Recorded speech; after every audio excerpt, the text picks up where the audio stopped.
बिस्मिल्लाहिर्रहमानिर्रहीम। अस्सलाम वालेकुम अज़ीज़ तलबात, क्या हाल है आप सबका। अज़ीज़ तलबात, हम अल्लामा इक़बाल की नज़्म पढ़ रहे थे पैगाम, उसके आखिरी 3 अशार बेटा हमारे रहते थे। इंशाल्लाह आज हम वो पढ़ेंगे।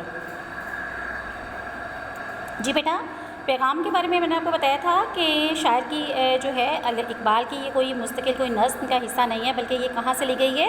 जी, शम्मा और शायर से लिया गया एक बंद है। उसके चंद अशार जो हैं नसाब में शामिल किए गए हैं और ये बांगे दरा में शामिल है। जी बेटा, जो इसका शेर नंबर 5 है, वाए नादानिए, वाए नादानी कि तू मोहताज साकी हो गया। मैं भी तू, मैना भी तू, साकी भी तू, महफिल भी तू। वाए नादानी की बेटा कहती है अफसोस है कम अक्ली पर।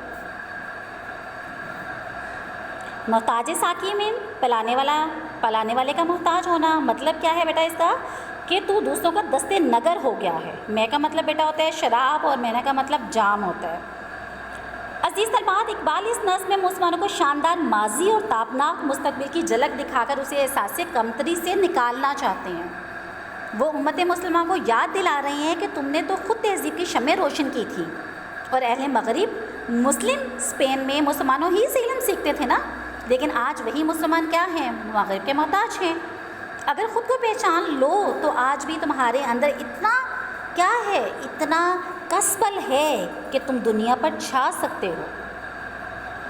दूसरों के दस्ते नगर होने की बजाय क्या करना है, अपनी दुनिया आप पैदा कर अगर जिंदों में है। यहाँ इकबाल क्या कह रहे हैं, अपनी दुनिया आप पैदा कर अगर जिंदों में है। ख्याल रहे बेटा कि महफिल में साकी का किरदार अहम होता है ना। इसके पास मशरूब की अहम सराही होती है, लोग उसके मोहताज होते हैं, वो हर एक मतलूब होता है और लोग उसकी नज़र करम के लिए तरसते हैं।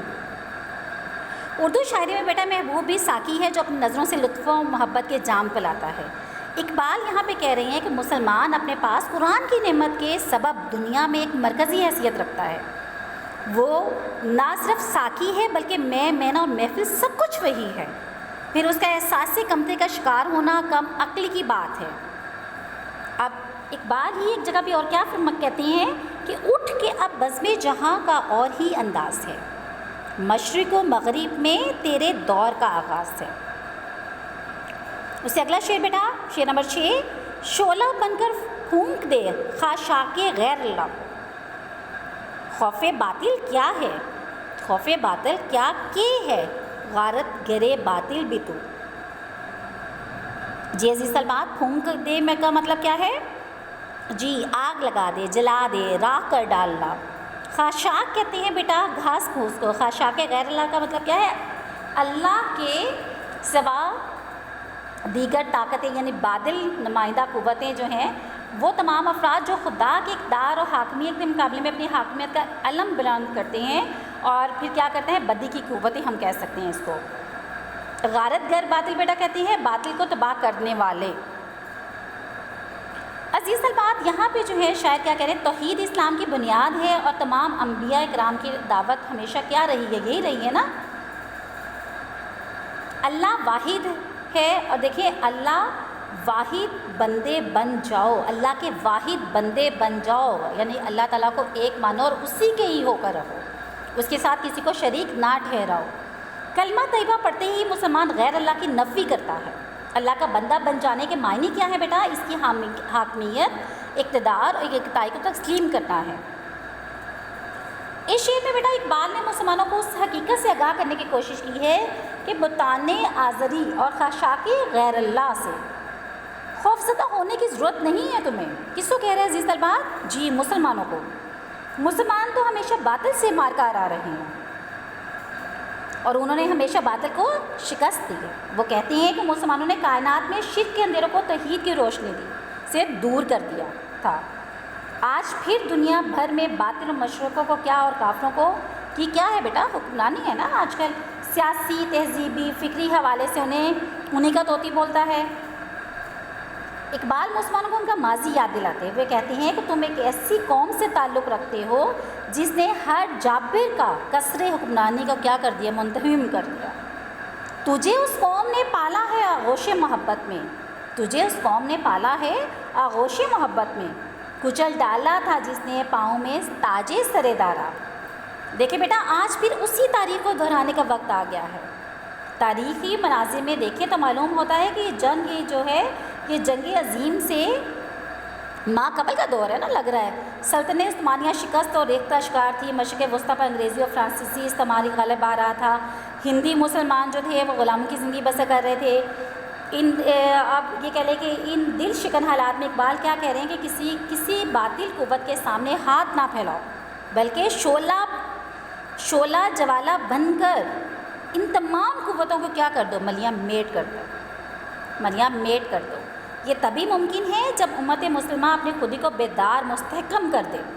گویا یہاں اقبال درس خودی بھی دے رہے ہیں, احساس ضیاء بھی بیدار کر رہے ہیں اور تعمیر و استحکام کے لیے آمادہ بھی کر رہے ہیں. اس کے لیے وہ عملاً آپ کو کس کو تیار کر رہے ہیں؟ مسلمانوں کو. جی عزیز طلبات اس نظم پیغام کا آخری شعر جو ہے بے خبر تو جوہر آئینہ ایام سے, بے خبر تو جوہر آئینہ ایام سے, تو زمانے میں خدا کا آخری پیغام ہے. بے خبر کا مطلب بیٹا ہوتا ہے اصلیت اور حقیقت کو نہ جاننے والا. جوہر کا مطلب ہے خوبی, راز, حقیقت. آئینہ ایام کا مطلب ہے بیٹا دنوں کا آئینہ, ٹھیک ہے, یعنی جس کو ہم عکس کہتے ہیں.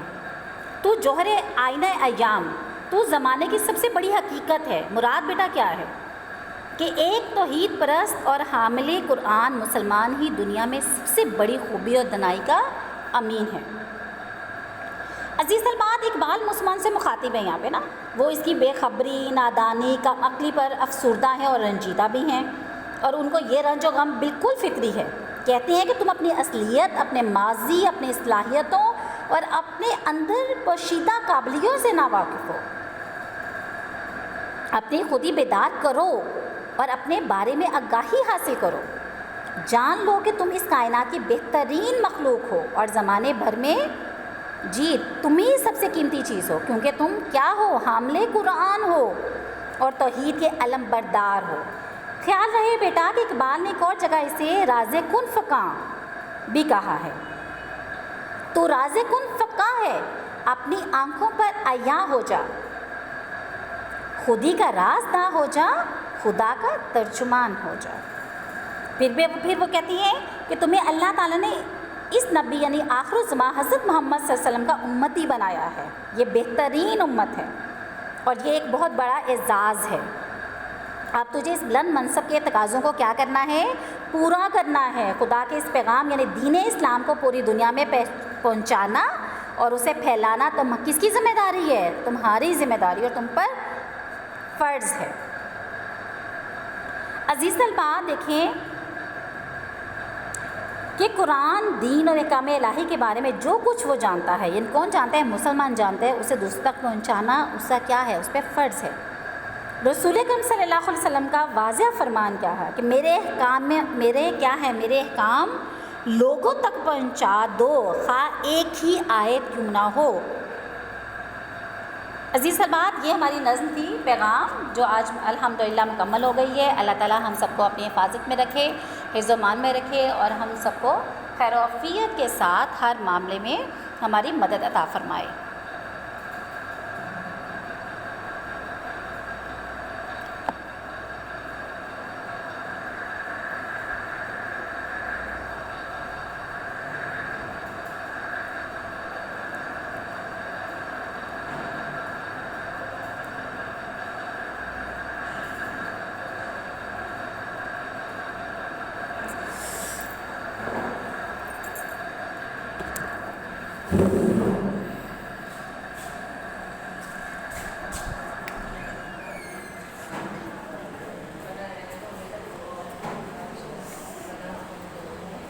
بات سنیں وہ کدھر سے لگے گی آپ کی؟ میں ریکارڈنگ کرنے کے لیے کر لی ہوگی ریکارڈنگ. ہاں ریکارڈنگ ہوگی اس کی. یہ ہے اب اس کو اٹھا اس کو وہ فیمیل میں کر دینا, پھر آپ نے نیچے تو جانا ہے نا. ہاں جی لیکن میں میری بات سنیں دوسری بھی کر لوں, کٹھی کر دیں گی. میں نیچے جا کے سینڈ کر دوں گی نا, دوسری بھی بنا لیتی ہوں نا. کیوں ادھر چل رہا ہے ابھی تک؟ موبائل دکھا لیں ہے کسی کو دکھا لیں. ختم. ریڈ ہو گئی.